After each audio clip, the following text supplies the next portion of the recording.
109 चक्र है हमारे शरीर में। उनमें से मुख्य है 12 और उनमें से भी मुख्य है 9 और उनमें से भी मुख्य 7 चक्र है। चक्र माने जहाँ नस नाड़ियाँ सब एक होती हैं वहाँ बीच में। तो हमारे शरीर में कई चक्र है। एक मूलाधार चक्र जहाँ रीढ़ की हड्डी शुरू होती, गुद प्रदेश है, गुद प्रदेश के पास है वो मूलाधार। उससे ऊपर है जननेंद्रिय के पीछे वो स्वादिष्टान चक्र। और तीसरा है नाभि पे है, नाभि में जो है वो मणिपुर चक्र कहते हैं। फिर हृदय में है एक चक्र अनाहत चक्र। फिर गले में है, इस चक्र को कहते हैं विशुद्धि चक्र। और दोनों भुवों के बीच में है आज्ञा चक्र। ये सब डक्टलेस ग्लैंड्स कहते हैं। एंडोक्राइन सिस्टम में इन सब का वर्णन है। अंग्रेजी जो सिस्टम है मेडिसिन का, उसमें उन्होंने भी इन चीज़ों को माना। एंडोक्राइन सिस्टम, हमारे पूर्वज इतने हजारों साल पहले इस बात को जानते थे। अच्छा, फिर जो पिट्यूटरी ग्लैंड, पीनियल ग्लैंड कहते हैं आज्ञा चक्र। फिर सहस्रार, हाइपोथैलेमस कहते हैं। जब चक्र पर ध्यान देते हो पहले तो कुछ नहीं अनुभव होता, सिर्फ ब्लैंकनेस आती है, खालीपन। फिर थोड़ा समय के बाद वहाँ स्पंदन होने लगता है, तरंग का अनुभव होता है। फिर तरंगों के अनुभव के पश्चात प्रकाश अनुभव में आता है। तो 3 स्टेजेस हैं, एक ही साथ नहीं होगा। पहले तो कुछ नहीं, खालीपन होता। हाँ? फिर यदि आप लोग ध्यान कर रहे हो, सहज समाधि कर रहे हो, बहुत दिन से ध्यान कर रहे हो, आपको महसूस होता होगा जब ध्यान में बैठते कुछ वाइब्रेशंस, तरंगों का अनुभव आता है। कितने लोगों को तरंगों का अनुभव होता है? हाथ उठाइए। फिर तरंग बदल करके फिर ज्योति रूप होता है। घर में कोई सो रहे हो तो उनके सिर के ऊपर 12 अंगुल के बीच में ऐसे हाथ करो, उनका नाम लो या सिर्फ हाथ करो तो वो जग जाएंगे। उनको छूने की जरूरत नहीं। हमारा सूक्ष्म शरीर 12 अंगुल पर खत्म होता है। मन इतना बड़ा है, इसको वैज्ञानिकों ने कैरेलियन फोटोग्राफी वगैरह लेके तुम्हारे आभा मंडल का चित्र भी निकालते हैं अभी। और तुम ध्यान करते हो, सुदर्शन क्रिया करने के बाद आभा मंडल का चित्र लो और पहले लो, बहुत बड़ा फर्क होता है। हमारा सूक्ष्म शरीर स्थूल शरीर से बड़ा है। जब सूक्ष्म शरीर सिकुड़ता है तब हमको अच्छा नहीं लगता। भाई, जब भी आपको अच्छा लगा, खुशी महसूस हुई, उसके साथ क्या अनुभव हुआ? ऐसा लगा कुछ फैलता हुआ अनुभव में आया। जब दुख होता तो क्या अनुभव करते हैं? जैसे कुछ सिकुड़ गया हो, जैसे कोई चीज सिकुड़ता हुआ अनुभव करते हैं। ये जो चीज है जो सिकुड़ता है और फैलता है, यही हमारा मन है, यही हमारी चेतना है। तो ना समझ लो, आत्महत्या करते हैं। पता क्या हो रहा उनके साथ? उनका मन सिकुड़ गया, अब शरीर रहने के लिए अच्छा नहीं लगा। अरे भाई कुछ नहीं, थोड़ा सा फूंक मारो, प्राणायाम करो, भस्त्रिका करो, देखो तुम्हारे सूक्ष्म शरीर वापस यथास्थिति हो जाएगा। इस विज्ञान को नहीं जानते हुए हम कितने लोग आत्महत्या कर रहे हैं। मान लो आपकी जैकेट बहुत टाइट हो तो आप उससे निकलना चाहते हो कि नहीं? आपका स्वेटर हो, शर्ट हो या कोई भी जैकेट आपको बहुत टाइट हो तो आप क्या, अरे इससे निकलो, मुक्ति चाहिए। ऐसा ही मन सिकुड़ता है तो लगता है शरीर से हट जाओ, इसीलिए आत्महत्या करते हैं। जैसे ये लोग प्राणायाम करेंगे, ध्यान करेंगे, क्रिया करेंगे, क्या होता है? सूक्ष्म शरीर फिर मजबूत होने लगता है, अपना नॉर्मल स्टेट पे आ जाता है, फिर कोई आत्महत्या नहीं करता। तो शरीर में एक द्वादशांत बोलते 12 अंगुल के ऊपर इधर एक चक्र है, सिर के ऊपर भी एक चक्र है। वहाँ आपका सूक्ष्म शरीर का अंत होता है। मगर आप साधना के जरिए इसको बढ़ाओगे तो आपका सूक्ष्म शरीर, कारण शरीर बहुत बड़ा हो रहा है। वही ईश्वर साक्षात्कार है, जब स्थूल शरीर से सूक्ष्म शरीर, सूक्ष्म शरीर से अपना कारण शरीर, जिसका व्याप्ति सब जगह है। कैसा?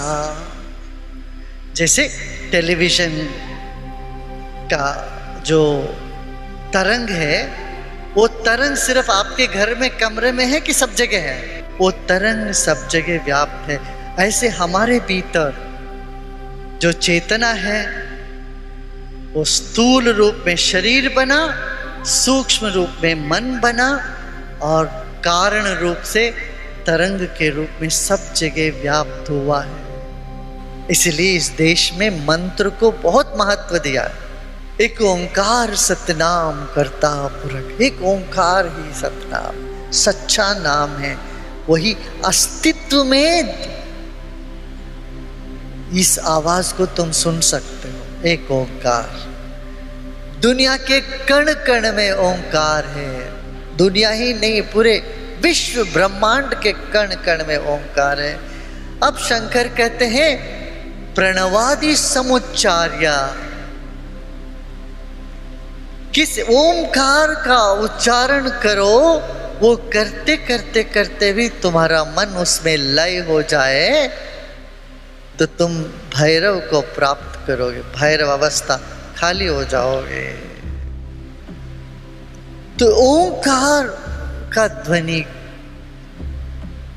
ओंकार करने से पहले और बाद में भी तुम उस चैतन्य सत्ता में विलीन होते हो या जागृत होते हो।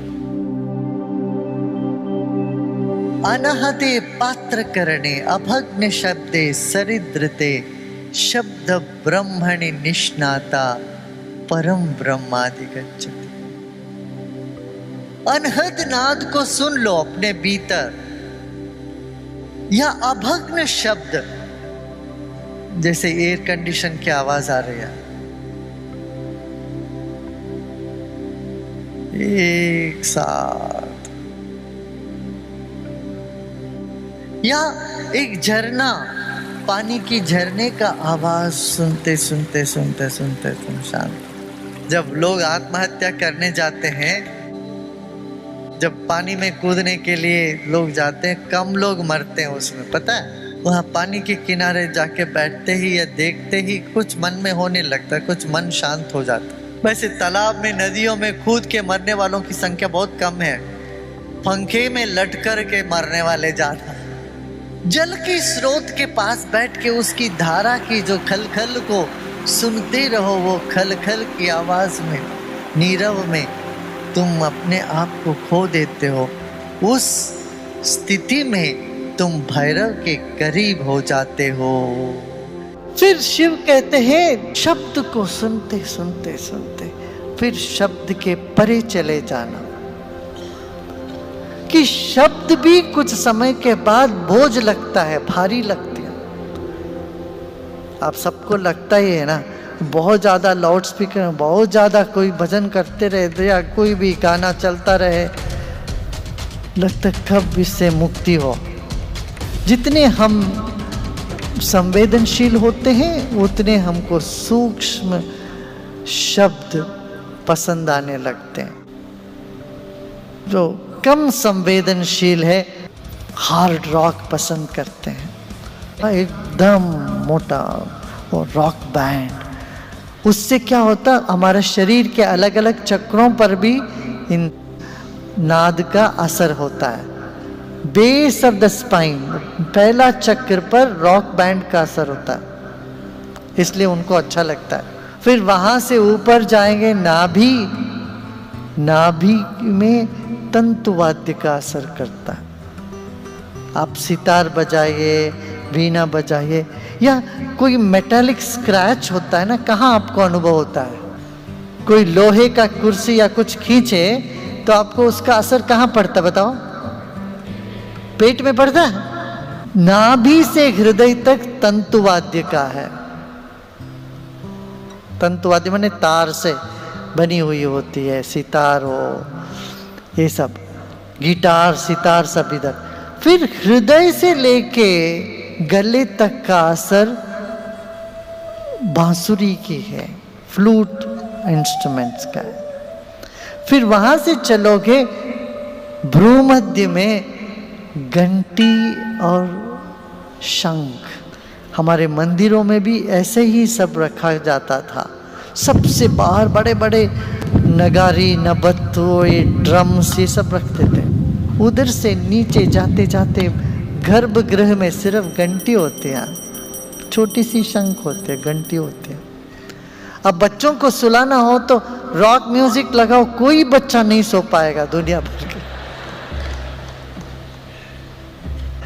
उनके लिए क्या कहते हैं, जिंगल बेल, जिंगल बेल, छोटी सी घंटी, छोटी सी आवाज हो, तरंग हो, जल तरंग, पियानो, इस तरह की इन चीजों से बच्चे सो जाते हैं, शांत हो जाते हैं। बच्चा बोलने से पहले गाता है, पहले गाए आप बोले, गाते हैं। हर व्यक्ति जीवन में गाते हैं, चाहे शवर के नीचे भी गा ले। संगीत भी एक माध्यम है।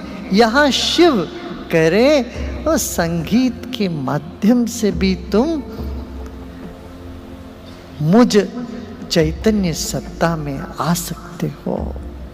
ये बहुत सुंदर बात है।